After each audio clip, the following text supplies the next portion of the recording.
নেপাল, যেখানে রাজনীতি মানেই ছিল কিছু পুরনো রাজনৈতিক পরিবারের উত্তরাধিকার। কিন্তু ২০২৬ সালের ২৭শে মার্চ এই ইতিহাস চিরতরে বদলে গেল।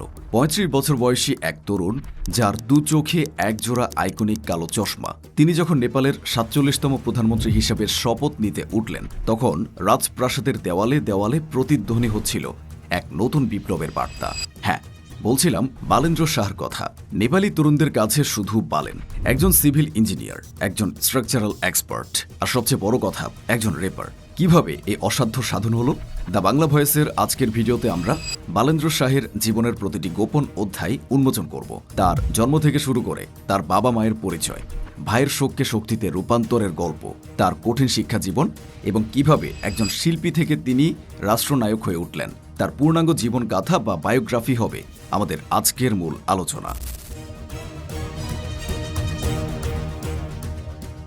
বালেন্দ্র শাহের গল্পের শুরুটা কিন্তু কোনো রাজকীয় প্রাসাদে হয়নি। ১৯৯০ সালের ২৭ এপ্রিল যখন কাঠমান্ডুর নরদেবী এলাকায় তার জন্ম হয়, তখন চারপাশ ছিল সাধারণ এক মধ্যবিত্ত পরিবেশ। কিন্তু এই সাধারণত্বের ভেতরেই লুকিয়ে ছিল এক অসাধারণ ব্যক্তিত্বের বীজ। যদিও তার জন্ম শহরে, কিন্তু বালেনের রক্তে মিশে আছে নেপালের তরাই অঞ্চলের মাটি। তার পূর্বপুরুষদের শেকড় প্রথিত মাহত্তরি জেলার একদারা গ্রামে, যেখানে মানুষ মাটির সাথে লড়াই করে বাঁচতে শেখে। তার বাবা ডক্টর রামনারায়ণ শাহ কেবল একজন মানুষ ছিলেন না, তিনি ছিলেন এক জীবন্ত আদর্শ। নেপালের একজন প্রথিতযশা আয়ুর্বেদিক চিকিৎসক হিসেবে তিনি নাড়ির স্পন্দন দেখে মানুষের রোগ বলে দিতে পারতেন। কিন্তু তার আসল দক্ষতা ছিল মানুষের মনের কষ্ট বুঝতে পারায়। তিনি বিশ্বাস করতেন সেবা কেবল ঔষধের মাধ্যমে হয় না, সেবা হয় সততার মাধ্যমে। বালেন ছোটবেলা থেকেই দেখেছেন তার বাবার কাছে গরিব ধনী সবার জন্য দরজা খোলা ছিল। বাবার এই নিঃস্বার্থ জনসেবার মানসিকতাই বালেনের অবচেতন মনে রাজনীতির সেই বীজ বুনে দিয়েছিল, যেখানে ক্ষমতা মানে ভোগ নয়, ক্ষমতা মানে মানুষের সেবা। তবে বালেনের এ অভাবনীয় জয়যাত্রার পূর্ণতা দেখে যেতে পারেননি তার প্রিয় পিতা। ২০২৫ সালের ডিসেম্বরে যখন পুরো নেপাল বালেনকে নিয়ে নতুন স্বপ্ন দেখছে, ঠিক তখনই ডক্টর রামনারায়ণ শাহ পরলোক গমন করেন। বাবার মৃত্যু বালেনের জন্য কেবল ব্যক্তিগত শোক ছিল না, এটা ছিল তার পাহাড় সম আশ্রয়ের হারিয়ে যাওয়া। আর এই সব কিছুর পেছনে যিনি পাহাড়ের মতো ধৈর্য নিয়ে দাঁড়িয়েছিলেন, তিনি হলেন বালেনের মা ধ্রুবদেবী শাহ, একজন নিভৃতচারী ধর্মপ্রাণ গৃহিণী। তিনি কখনো প্রচারের আলোয় আসেননি, কিন্তু যখন বালেন রেপার হিসেবে বিদ্রোহী হচ্ছিলেন কিংবা যখন রাজনীতির কঠিন ময়দানে লড়ছিলেন, তখন এই মায়ের দোয়াই ছিল তার অদৃশ্য বর্ম। ধ্রুবদেবী শাহের মমতা আর রামনারায়ণ শাহের সততা, এ দুয়ের সংমিশ্রণেই তৈরি হয়েছে আজকের এই লৌহ মানব বালেন্দ্র শাহ।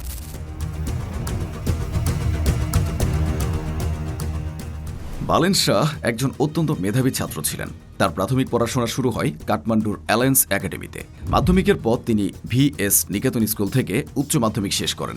এরপর তিনি নেপালের Himalayan white house international college থেকে সিভিল ইঞ্জিনিয়ারিংয়ে স্নাতক ডিগ্রি অর্জন করেন। কিন্তু এখানে থেমে থাকেননি তিনি। উচ্চতর শিক্ষার নেশায় তিনি পাড়ি জমান ভারতের বেঙ্গালুরুতে। সেখানকার নিটে মীনাক্ষী ইনস্টিটিউট অফ টেকনোলজি থেকে তিনি স্ট্রাকচারাল ইঞ্জিনিয়ারিংয়ে মাস্টার্স বা এমটেক ডিগ্রি অর্জন করেন।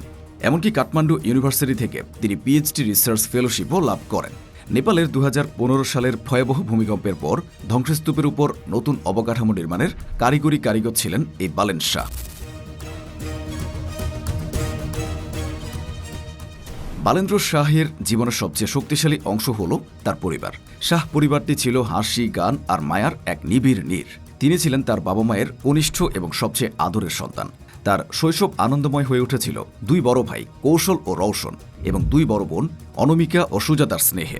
বড় ভাইয়ের হাত ধরেই হয়তো বালেন প্রথম হাঁটতে শিখেছিলেন, কিন্তু নিয়তি তার জন্য লিখে রেখেছিল এক চরম পরীক্ষা। বালেনের জীবন মোটেও কুসুমাস্তীর্ণ ছিল না। তিনি খুব অল্প বয়সে তার দুই বড় ভাই কৌশল ও রওশনকে চিরতরে হারান। একটি সুখী পরিবারের জন্য এর চেয়ে বড় ট্র্যাজেডি আর কি হতে পারে? এই দুই ভাইয়ের অকাল প্রয়াণ বালেনকে কেবল একা করে দেয়নি, তাকে জীবন সম্পর্কে এক গভীর দার্শনিক শিক্ষা দিয়েছিল। তিনি বুঝেছিলেন সময় অত্যন্ত সংক্ষিপ্ত এবং মানুষের জন্য কিছু করতে হলে এখনই করতে হবে। ভাইদের বিদায়ের পর বালেনের জীবনের মূলস্তম্ভ হয়ে দাঁড়ান তার মেজ বোন সুজাতার শাহ। বড় বোনের ছায়াতে তিনি জীবনের কঠিন সময়গুলো পার করেছেন। আজ যখন বালেন ক্ষমতার শীর্ষে, তখনও তার সবচেয়ে বড় অভিভাবক ও বিশ্বস্ত পরামর্শদাতা হলেন তার বোন সুজাতা এবং তার ভগ্নিপতি হরিশ কুমার সেজেগান। পারিবারিক এ শোকই বালেনকে এমন এক মানুষে রূপান্তর করেছে যিনি জনগণের দুঃখকে নিজের মনে করেন, কারণ তিনি জানেন শূন্যতা কি এবং হারানোর বেদনা কতটা গভীর। এই গভীরতাই তাকে আজকের এই তেজস্বী এবং নির্ভীক বালেন শাহ হিসেবে গড়ে তুলেছে।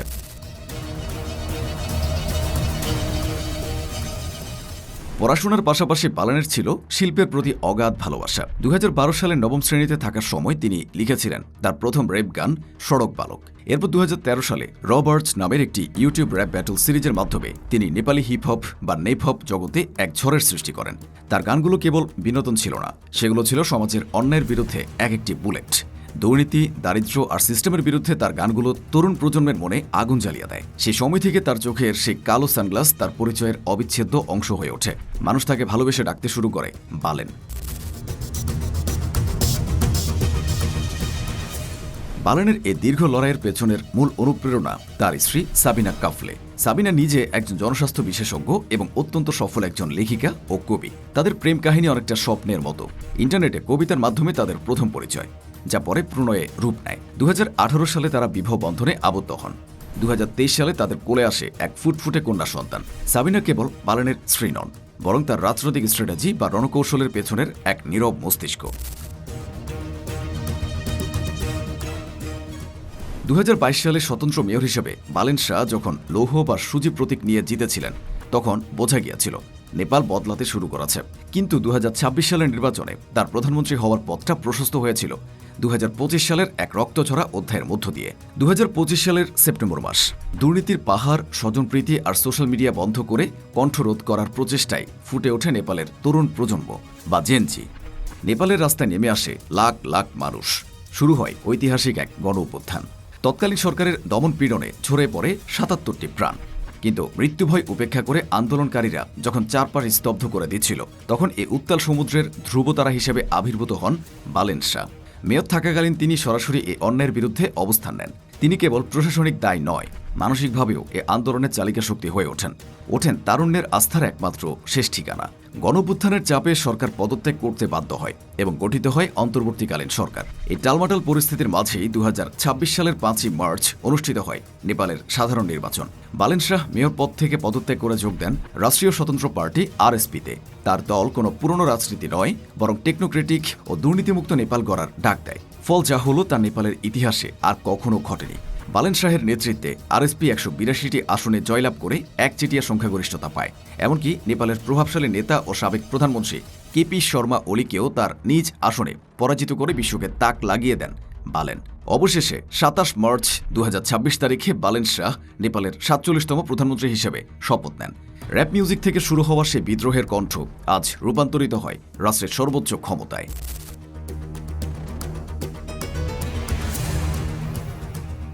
একজন সাধারণ চিকিৎসক পুত্র, একজন প্রকৌশলী, একজন সঙ্গীত শিল্পী থেকে আজ তিনি একজন 16 কোটি মানুষের জাতির ভবিষ্যৎ নির্ধারক।